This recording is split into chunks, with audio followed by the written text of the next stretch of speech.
দর্শক, রাজধানী foreign service একাডেমিতে জাতীয় ঐকমত্য কমিশনের ব্রিফিং চলছে। আমরা এখন সরাসরি চলে যাচ্ছি সেখানে।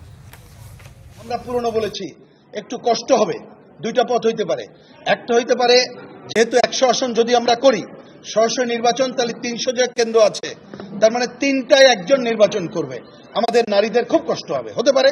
অথবা বিকল্প আমরা ভাবতে পারি, ধরেন 3টা আসনের একজন একটা জায়গায় নির্বাচিত হবে এবং পরবর্তীতে ঘূর্ণায়ন পদ্ধতিতে এটা হবে। অর্থাৎ বিকল্প আমরা এইভাবে চিন্তা করতে পারি।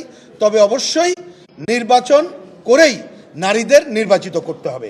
একই সাথে আমরা বলেছি দ্বিতীয় যে প্রস্তাব ওনারা আজকে করেছে, নির্বাচনে অংশগ্রহণকারী রাজনৈতিক দলগুলোর মধ্যে যে সকল রাজনৈতিক দল 25 বা ততোধিক আসনে প্রতিদ্বন্দ্বিতা করবে, সেই সকল রাজনৈতিক দল তাদের মধ্যে প্রার্থীর মধ্যে ন্যূনতম 1/3 আসনে নারী প্রার্থিতা নিশ্চিত করবে। আমরা মনে করছি এটা অনেক উন্নত।